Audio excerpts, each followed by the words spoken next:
Am I too late for investment banking? And so tonight we're going to talk a lot about that. We're going to talk about how to think about your recruiting environment. We're going to think about what's going on in investment banking right now and how you can maximize your chances. Welcome everyone tonight. So glad to have you on this session about sophomores. Are you too late for investment banking? And this is the single most common question that I get from my students these days. Because right now I'm coaching hundreds of students on investment banking recruiting. And everyone is just always pinging me constantly with these messages. They're like, Max, like, I'm not getting interviews. I'm behind. I'm missing out on things. Like, what's going to happen? And am I going to get a job? And tonight we're going to provide a little bit of clarity on that. But I'm going to start out with some bad news. And the bad news is that, in fact, we are kind of right in the thick of it. Like, we've passed through a lot of the beginnings of these elite boutiques and these bulge brackets and these mid-markets that are recruiting for investment banking, because we're currently at the beginning of February. Right now is the time that we're talking. And so that means that a lot of these positions have already opened and some have already closed, and many have actually already started interviewing, giving offers, giving super days, that sort of thing. And so if you're not in these processes yet, it's certainly not too late, but there is a little bit of urgency. And so I'm going to drop a link to this timeline chart if you haven't already seen this in the chat. Definitely recommend taking a look. The second bad piece of news, like I mentioned, is that not only has this started, but much of it has already closed. And so many of you who look at popular tracking documents online are going to see that, okay, like there's a lot of these that are still open, yada, yada, yada. But even if they are technically still open, it doesn't mean that these banks aren't already interviewing, and in some cases haven't already given out offers. Because in fact, they have given out offers, and those that haven't given out offers, many of them have done interviews or super days. And so that's the bad news. And frankly, like, we are seeing that a lot of students already have offers. And so a lot of the students that I'm coaching right now, it's been really, really fun over the last couple of weeks to see their successes. And so we've seen people get offers at Lazard and at Jefferies and FT Partners, Wells Fargo, JP Morgan. Like, this is just a taste over the last week or two. The good news after all that bad news is that, in fact, we are still in the game. And so you can see I created this stupid AI graphic, but like the point is, like, we're in the third quarter. I would say we're not in the fourth quarter. We're not like almost at touchdown time. We're not almost done. But we're also not in the first half here. And so we're somewhere in the third quarter where there is a lot of need to hustle. There's a lot of need for urgency, and there's a lot of possibility still out there. And so tonight, I hope you're here with me to figure out how to hustle effectively, because if you're not ready to hustle, you're not going to succeed. But if you are, we can help maximize your odds. So let's jump right in and talk a little bit about what this is going to look like.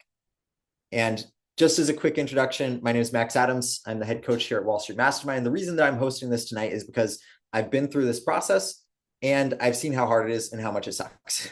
And so over the years, after doing my banking career at Lazard and Catalyst and going to private equity, I've coached hundreds of students personally on how to navigate the rigors of recruiting.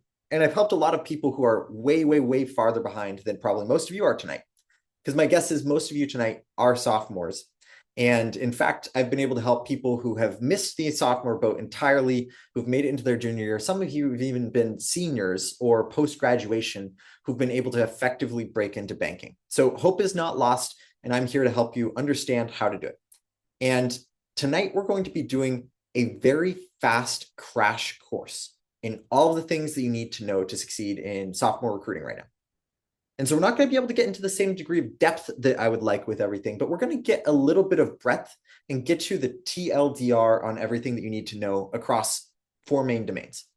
So the first one is talking through the basics of what you need to know for your resume, your LinkedIn, your applications, just to even have a shot at getting the interview.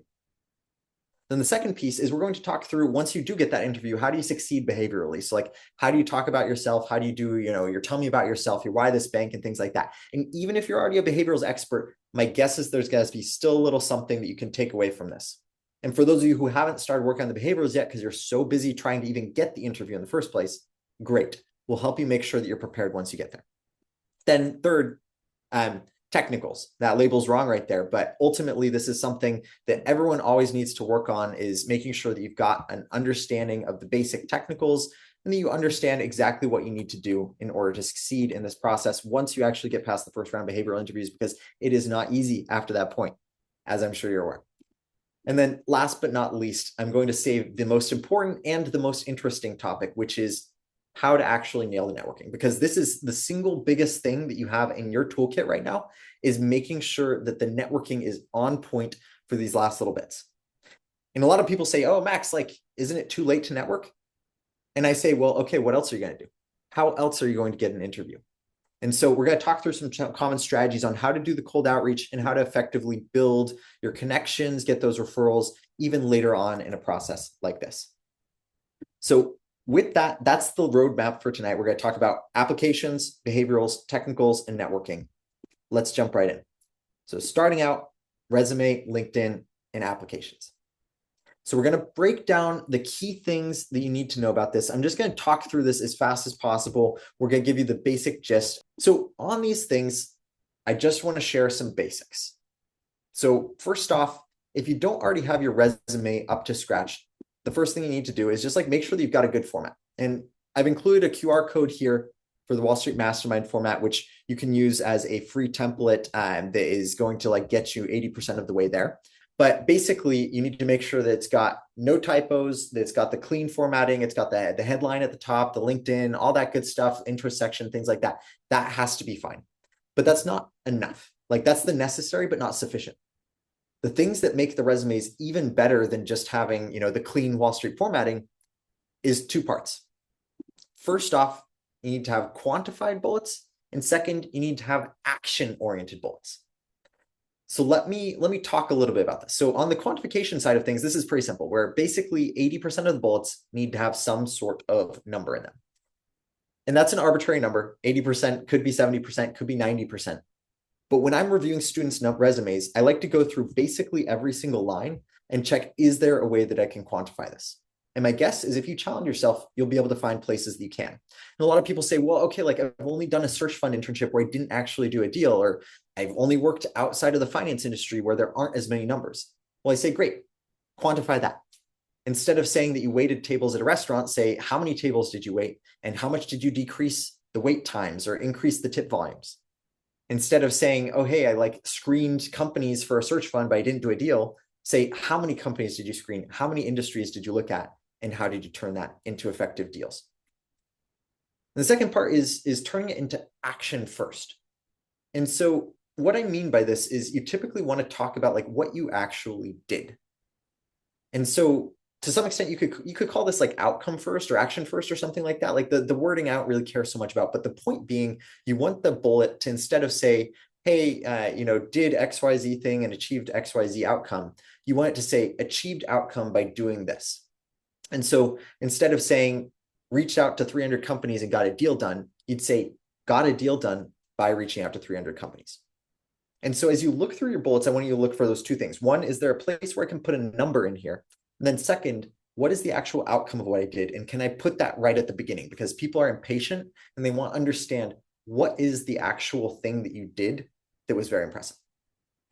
So that's how it's going to make it stand out. But the last thing is just to make sure that you get it reviewed. I don't know if anyone else has had this experience, but sometimes when I'm like writing something or reading something, I read it so many times that like I become blind to it. Like I literally can't like tell if there's a huge, massive typo right in the middle of it.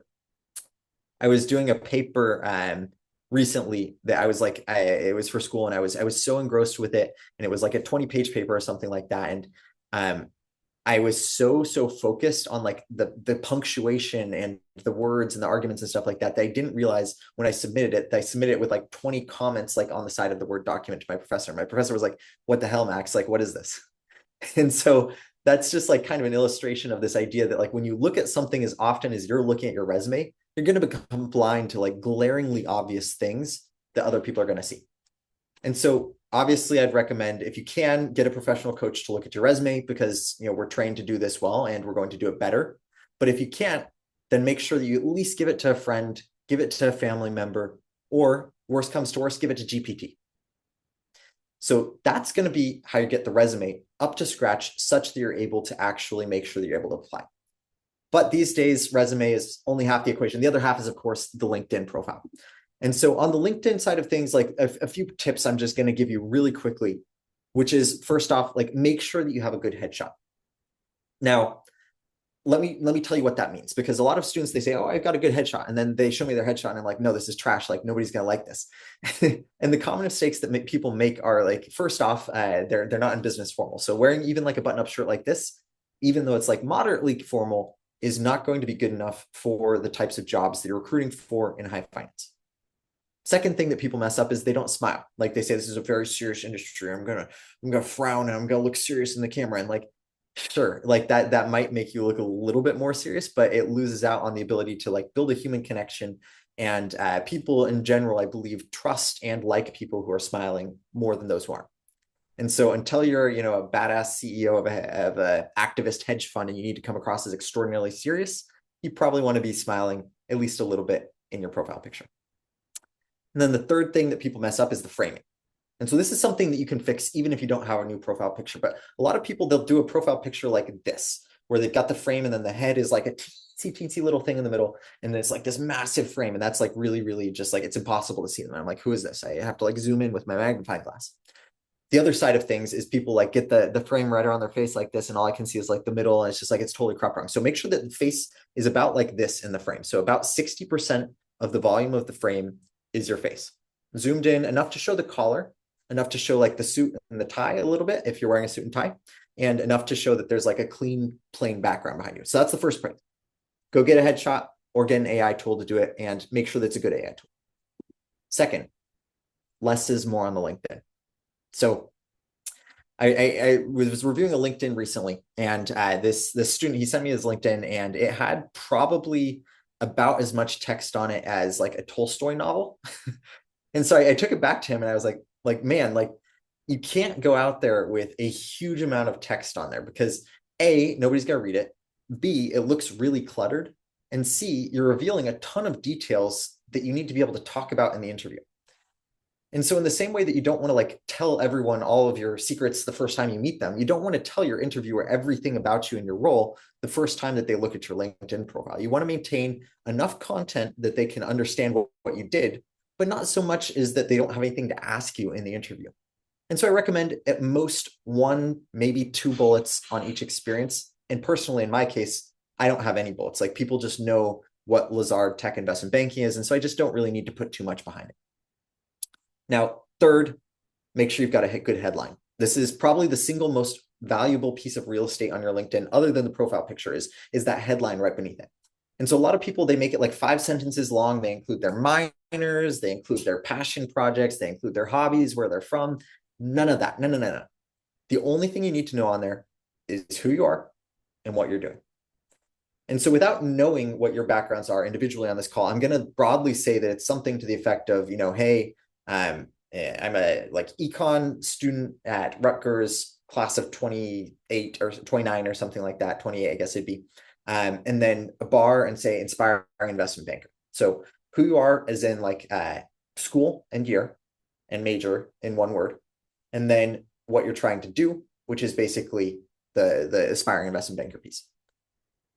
So with that, the LinkedIn hopefully should be good to go. And so then once you've got your resume good, you've got your LinkedIn good, you're ready to apply. And so on the applications here, like the first thing that I'm just going to say is done is greater than perfect. Like I've talked with a lot of students this year that they are just so like worried about submitting the application because they've got these essay questions, they've got these like referral things, they've got all these visa questions. It's really stressful. And so a lot of students, they delay. They wait a couple days and then crap, the application's closed and they missed it. Or crap, the interviews have gone out for the first wave of candidates who have already submitted the applications and the others aren't in there. And so what I'm going to say here is that done is greater than perfect. And so even if it means like having to rush through it a little bit, just getting the applications done is way more likely to get you a job than if you delay and don't actually submit it. So that's the first part. The second thing I'm going to say about applications, though, is stay organized. So going back to that tab or that spreadsheet that I showed you at the beginning, like there are at least, a dozen bulge bracket banks and a dozen elite boutiques and probably like 30 or 40 really good mid-market banks. And so all told, like you're probably going to be applying to 50 to 100 banks over the course of your recruiting journey. And especially as we get later and later in the recruiting cycle, that number is probably going to get closer to 100 to 200 as you start targeting mid-market and regional boutique banks. And so if you're not organized about who you're reaching out to and when you're reaching out to them and how you're reaching out to them, you're just going to get lost.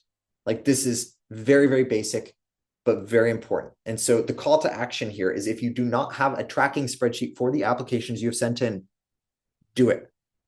This is your wake-up call. This is your time to actually get that down, at least write down the names of the banks, what groups you applied to, and things like that, so you can know who to follow up with. So that's the applications. And frankly, it's pretty simple. Like, we talked about some of the best tips for the resume, some of the best tips for the LinkedIn, some of the best tips for the application.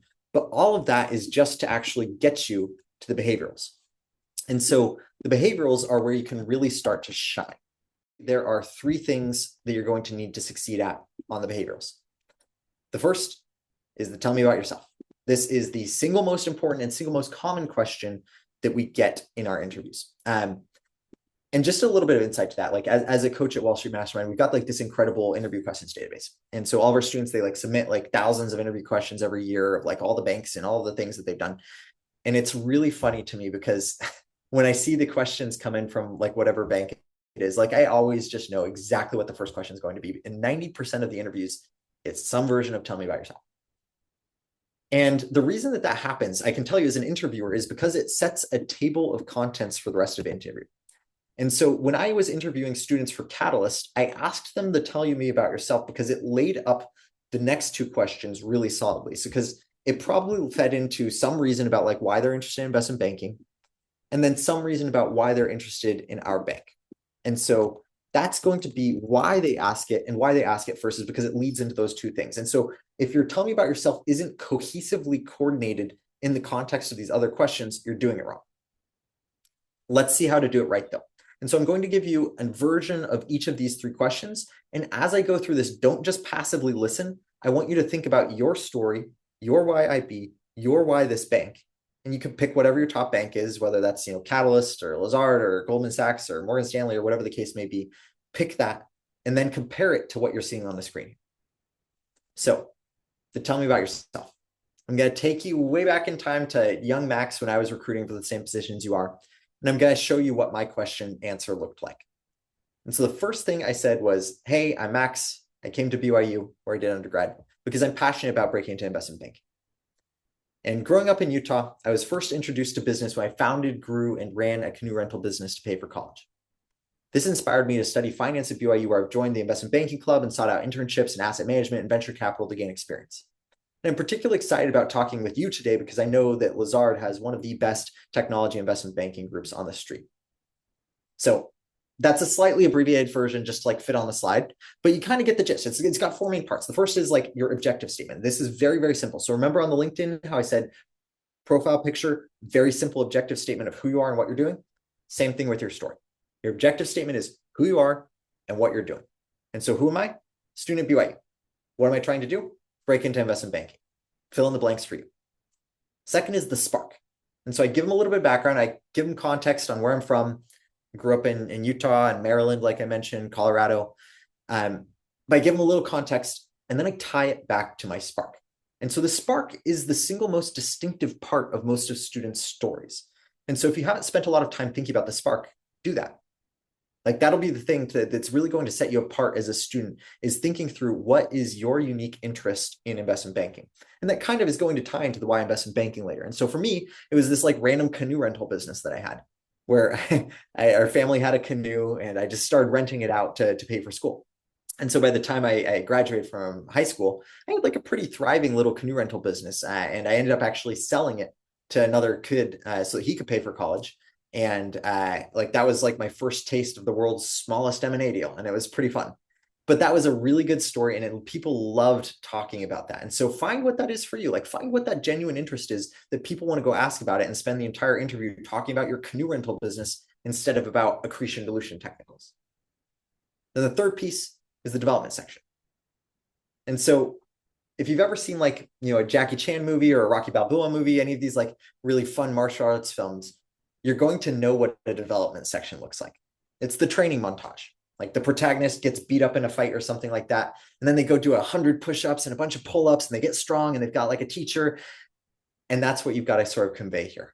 So you had this spark, you had this interest in investment banking, then you went and did 1,000 investment banking push-ups, you did networking calls, you reached out to people, you did internships, you did growth equity, you did venture capital, you did asset management, all that good stuff. That's your training montage. Just stick it in there, impress them, wow them with the sheer interest in investment banking.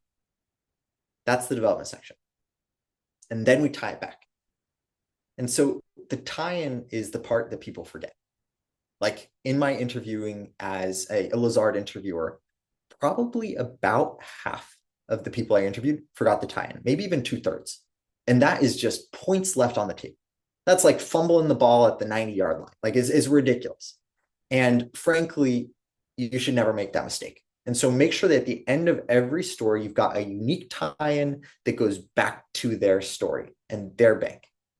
And so what you're going to notice here is that I've set us up very nicely for the 2 follow-up questions, because the spark here ties into the, well, why are you interested in this bank, or why are you interested in banking? And then the tie-in ties very nicely into why are you interested in this bank in particular.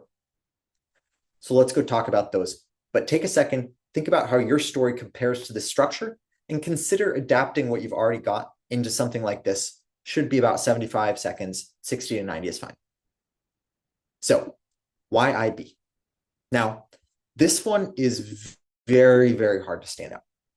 Everyone's tell me about yourself is totally different. Like there's some similar themes, but like everyone grew up in different places, they did different internships, they go to different schools, et cetera, et cetera. But why IB, like honestly, unless you're very careful, it's going to sound exactly the same as everybody else's. So let me show you an example. So the first part of my why IB goes something like this. I say, like I mentioned, I first got interested in investment banking when I sold my canoe rental business in high school, and that interest in banking has only grown over time. And I realized there are 3 main reasons why. First, I really love the analytical nature of my finance internship so far. Second, I want to work on something that really matters at a young age. And third, I want to push myself and learn as much as possible early in the career. So this is an abbreviated version to fit on the slide, but like you kind of get the gist of the structure. At the beginning, what I'm doing is I'm tying it back to the story and showing long-term interest in banking. And so that sort of tie back to the story is brilliant as a storytelling technique. And if you haven't invested in your storytelling skills, like do so, because that is probably the single most important thing about behaviorals, is being able to tell stories that people resonate with and believe in. And so I told a story. I said, hey, I'm a kid that loved investment banking from the day that I sold my canoe rental business. And here I am years later with demonstrated interest. And then I did a fun thing, which is just added some structured thinking in there. And so you're going to see this part where it's like, and there's 3 reasons why A, B, and C. Like bankers, they love when you give them 3 reasons. And so always set up some structure. That's going to be just low-hanging fruit for your answer. And so then let's talk through like the actual 3 things I chose. And so on this one, basically the first one is I talked about my internships. And so I basically said, hey, I loved the analytical nature of my finance internship so far. And so you're probably going to go in a little bit more detail. I'd probably say something to the effect of like, I really loved XYZ internship that I did at this asset management firm and this venture capital firm. And I want to get that at your bank because I know that your bank is particularly analytical. And so you can weave in little tie-ins to their bank specifically if you're artful.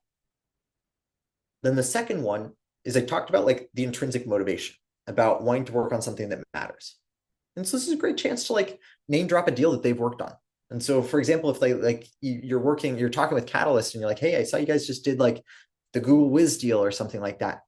You could go and talk about like why that matters and like why you want to be the sort of person who's getting to talk with CEOs and like work on multi-billion-dollar transactions that show up on the front page of the Wall Street Journal, like whatever it is that gets you actually generally to light up about it, put that in there. And then the third one, and then you can take it or leave this, like you can throw in your own traits here. But one of the ones that I always like to talk about was the excitement to work hard, because that preempts the like, are you a hard worker question? If you just get out there from the beginning and say, yeah, I'm actually drawn to investment banking because of the hours and because of the intensity and because of the learning that you're going to get. And yeah, sure, it's hard. Sure, it's going to suck. Let's talk about that. But at the end of the day, it is an incredible learning experience. And you're lucky to be able to work hard on something really cool, is my perspective in life.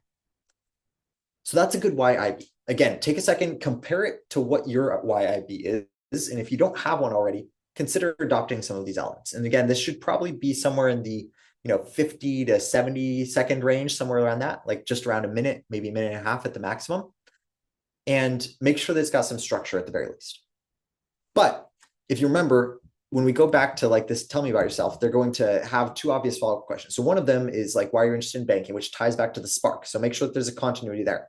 But the second piece is the tie-in at the end of the story that should go into the why this bank specifics. So let's go cross to that question now, which is why this firm? And so for this one, again, I'm going to show you an example instead of just talking at you. So something like this. Great question. As I mentioned earlier, Lazard has a great tech group, but there are three things that really stand out to me. First is they're known for doing some of the largest tech deals, including IBM Red Hat. Second, I want to work on lean deal teams and gain greater responsibility at a boutique. And then third, finally, after talking with all of these name dropping of analysts, I'm convinced that Lazard has one of the smartest sets of bankers on the streets, and I'd love to be able to learn from some of them as an analyst. And so let's break this apart. First part, buyback. This is the same concept that I mentioned earlier. You've got to tie it back to the story, create that continuity, and then also create some structure in it. Second, in terms of like doing your homework and showing that you've like known a deal, like that's a great way to put a little bit of something that's special into why this firm. Because as a Lazard interviewer, like a lot of the answers I heard were kind of the same. But when someone mentioned a specific deal, I was like, oh, okay, like they did their homework. They know what's going on. And then second, like talking about like some of the specific things that are unique to that bank, like the lean deal teams. Like everyone will say that, but like you can talk a lot about that, like especially if you're at a boutique bank. Or if you're at a bulge bracket interview, then like talk about how you want to work at a large global full service bank. And so there's a little bit of like a size component where you can either praise them for being a small lean deal team's teensy elite boutique that's focused on M&A, or you can praise them for being a massive international conglomerate where they're working on all the most interesting deals and have a ton of full service offerings. So it kind of goes both ways.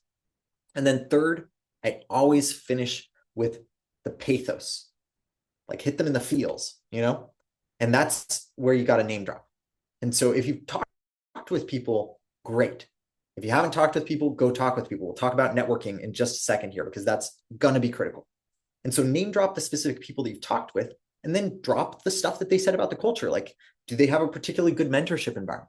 Do they have a really cool training program? Do they have a fun, like take your MD out to lunch thing? Do they have a cool holiday party, or do they go golfing as a team? Like whatever the case may be, tie it back to whatever it is that made them unique to the people that you've networked with.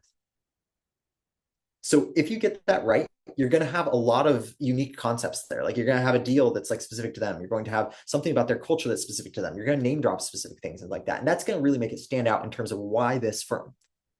Now, the last little tip that I'll give you on the why this firm, it's kind of a funny one, and it sounds kind of silly, but you better pronounce the name of the bank right.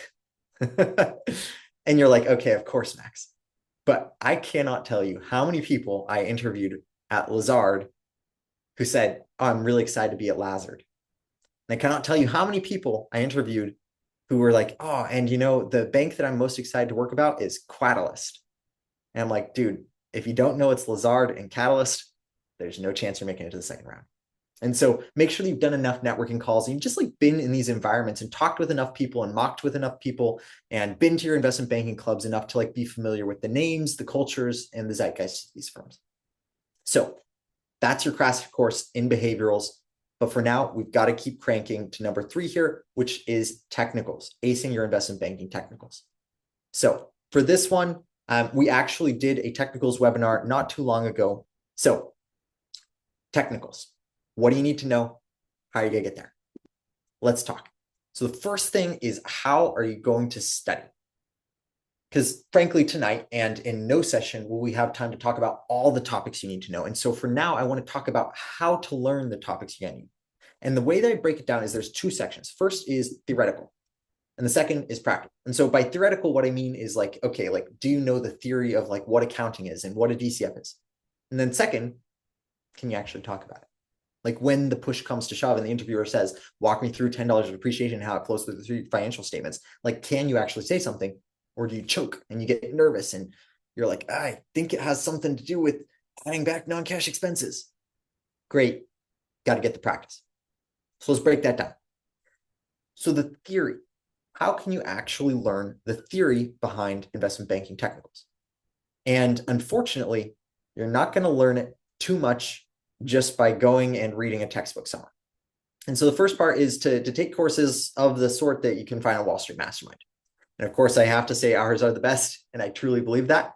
But also, like any sort of courses that you can take that are geared towards investment banking theory are going to be helpful. And that also includes school courses. Now, I'm a little bit mixed on this one. I almost didn't put this in here because school courses usually happen way too late to be useful. Like they're going to happen in your, junior year and your senior year for a lot of these technical finance courses. And so if you're recruiting as a sophomore in your first semester of your sophomore year, that's not going to be useful. And so school courses, asterisk. If you can, great. If you can't, like, don't rely on it. But then the third piece on the theory is as you go through all these other courses and as you think through these things, don't just like passively absorb knowledge. It's remarkable to me how many students they say, oh, I watched the videos on valuation. And I'm like, okay, what is valuation? And they're like, I don't know. Well, who knows? I'm like, well, okay, like, did you not register the fact that you didn't actually grasp that?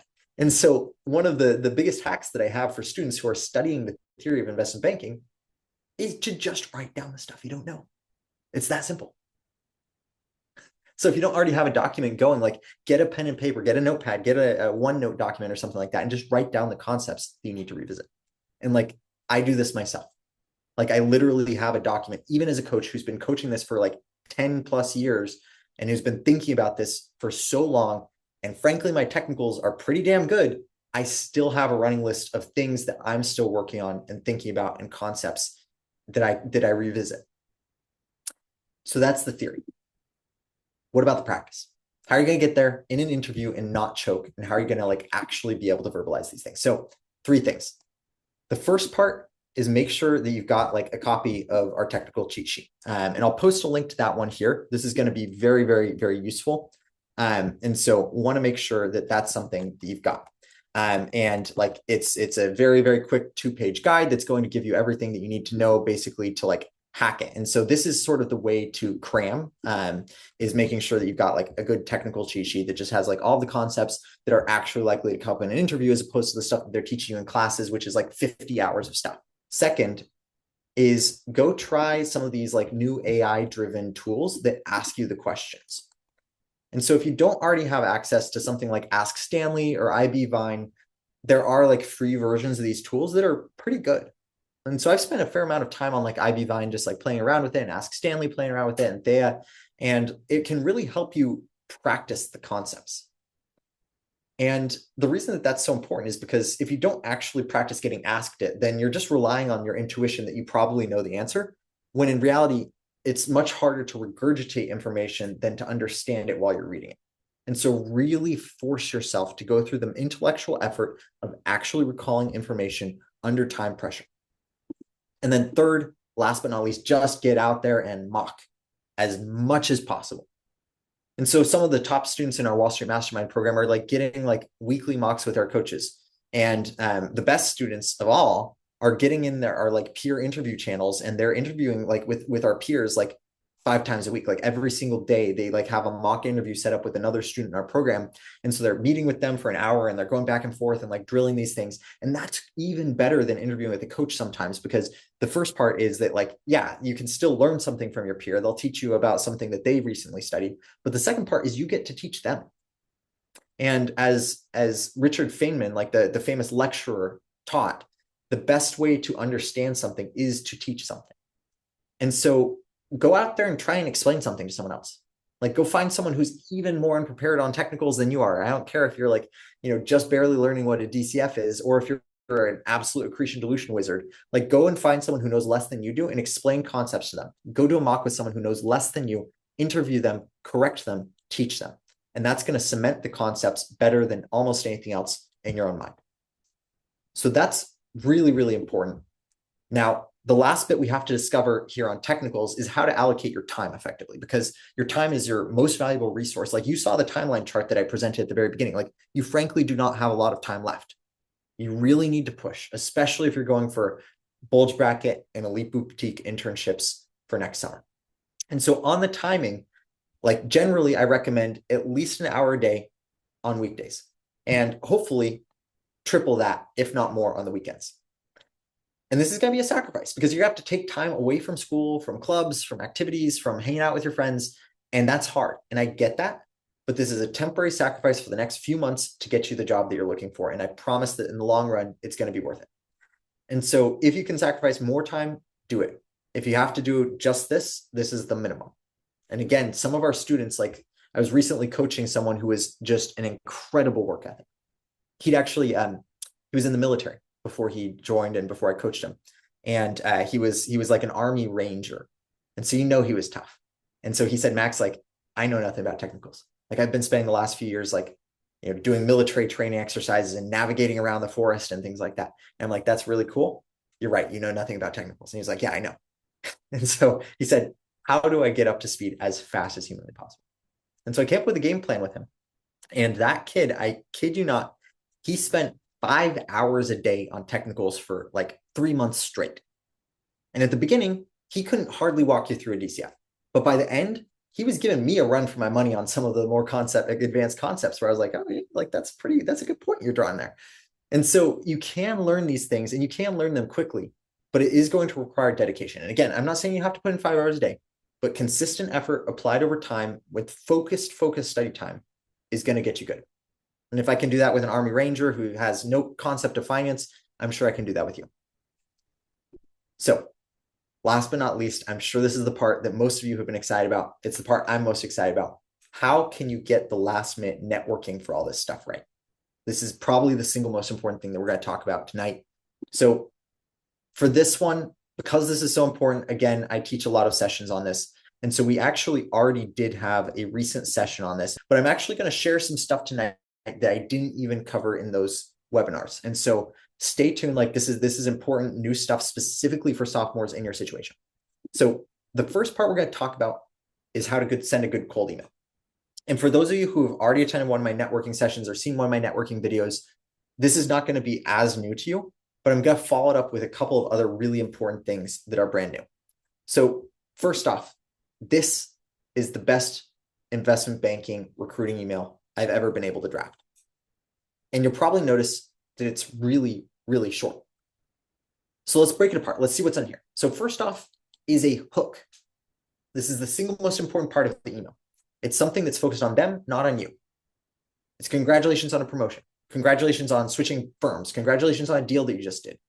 Like, hey, I noticed that we both play the cello. Whatever the case may be, something that is an engaging hook that's focused on them or your relationship with them. But it's not about you. And so don't start with the second sentence, which is, I'm a Stanford GSB student looking to break into investment banking or private equity or whatever the case may be. Like, start with them.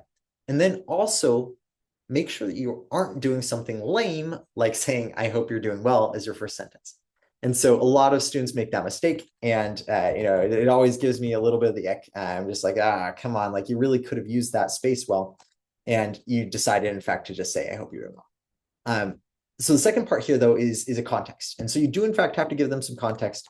And you do want to share a little bit about who you are, but you want to share just enough so that they know who you are and no more.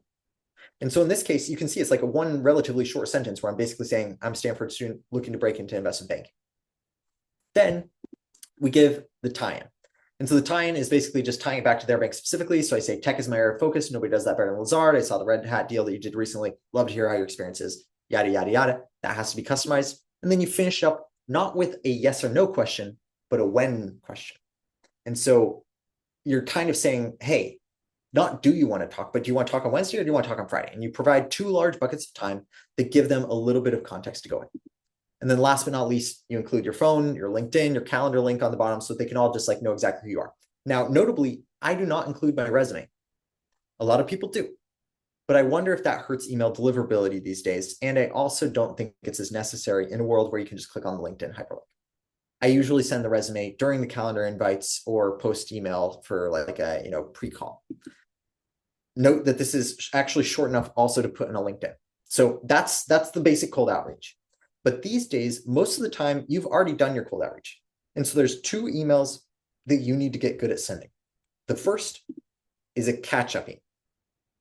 And so what do I mean by catch-up email? This is an email where you're basically trying to catch up with someone that you already talked with and get them to give you a referral. And so basically, the structure for a catch-up email looks something like this.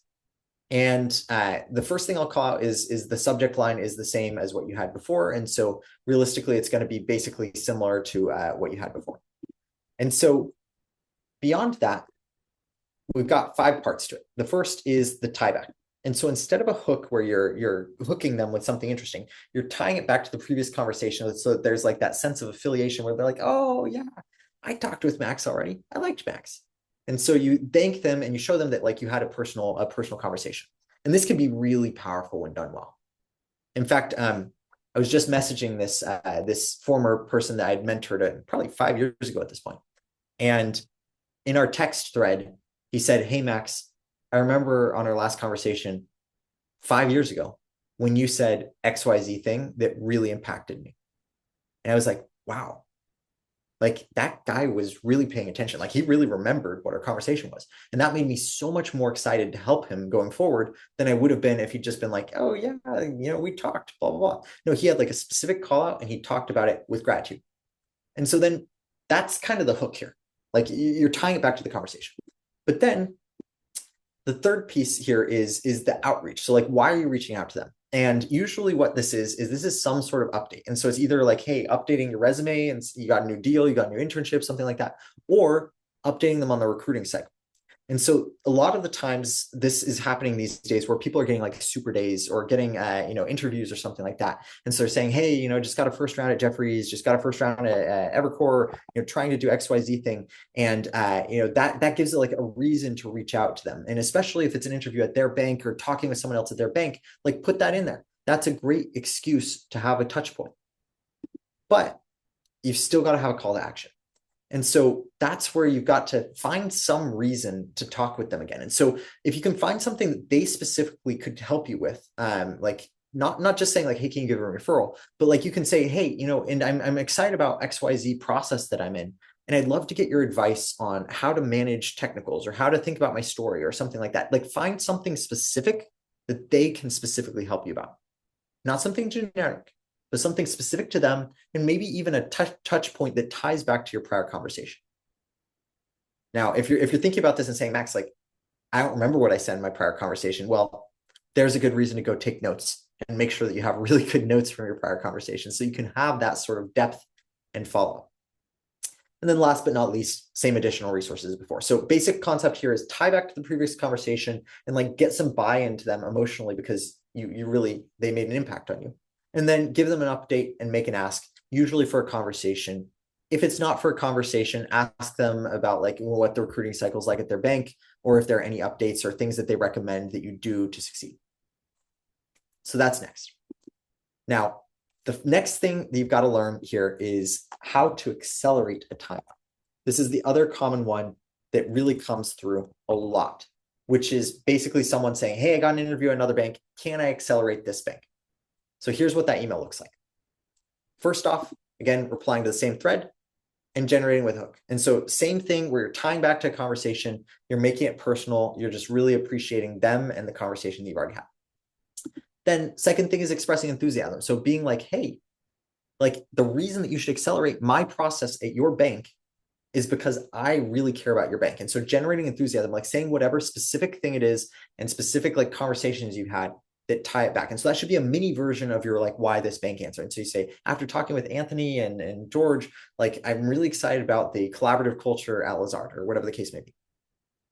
Then you provide the update.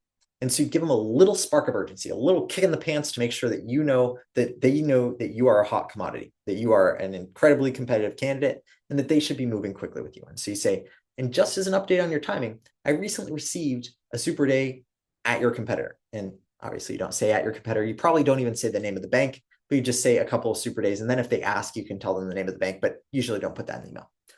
But that's the implication, is that if they don't get you, someone else will. But once again, they're your top bank. And so saying, hey, your bank is priority, like I've really enjoyed the conversation. If you can't actually say they're my main priority or they're your top choice or something like that, say something a little softer. Like say, I'm really, really excited about the prospect of talking with Lazard. Is there anything I can do to ensure I speak with Lazard before my other processes accelerate too far? That's the magic thing. Super simple, super clear call to action, ends with a question mark. Either they can help or they can't help. And then finish with the resources, as always. So this is going to be gold if you are in any processes and you get another process. Ironically, the more offers and more success you have, the more offers and more success you're likely to get. And so it's one of those unfortunate situations in life where to those to whom much has been given, much will be given. And to those whom much has little been given, little will be given. And so the more interviews you have, the more you're able to accelerate the other processes, generate urgency, generate competitiveness, and get people to actually move you forward in their processes. So these are the three most important emails: outreach, catch-up emails, acceleration emails. But they're going to be useless unless you have a good ask. And so once you get them on the phone and once you have some sort of touch point, you need to make sure that you're actually asking for the referrals and for the references that you need. Now, I'm going to blitz through this because this is something I've covered in some of my other networking videos, but make sure that at the end of your call, you're asking for something. And so you're saying, like, I've really enjoyed our conversation. Do you know if there are any positions open? We can talk how to adapt that in 2026 recruiting cycles, because frankly, you should know that there are positions open.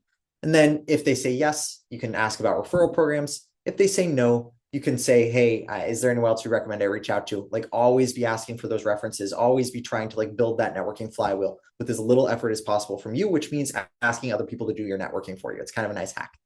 And then lastly, thanking them, inviting further mentorship. Now, the only piece of additional commentary I'm going to throw on here is that this first part needs to be adapted, given that we are in the cycle and you should know what positions they have. And so instead of saying, I've really enjoyed our conversation, would love to work at your firm, do you know if there are any positions going to open up soon? You just kind of skip straight to the second piece where you say, hey, I've really enjoyed our conversation. I know that JP Morgan's application is already open. And I'm curious, do you know if there's a referral program? Only ask that if things are going well. If they're not going well, then probably just ask something a little bit more generic, like, hey, I know JP Morgan's opened. Is there anything you recommend I do to succeed in the process? If it's going well, though, you could be a little bit more bold and ask specifically about the referral program, and then just follow the rest of the flow chart from here. This is a good slide. Take a screenshot if you haven't already. Now, last but not least, like I mentioned, in addition to staying organized on the banks that you connect with, you're going to have to stay organized with the people you connect with. And so this is going to be really, really important to make sure that you've just got some sort of simple spreadsheet that talks about, the people you reached out to and has a little bit of clarity on when, who, and how you've reached out to these people. So otherwise, you're just going to get disorganized. You're going to fall behind. So I've got just two more final hacks, but I want to just recap where we've been so far. The first thing we talked about is how to succeed with your resume, your LinkedIn, your application. We talked about behaviorals. We talked about how to succeed in technicals. And then we also talked about how to nail your networking.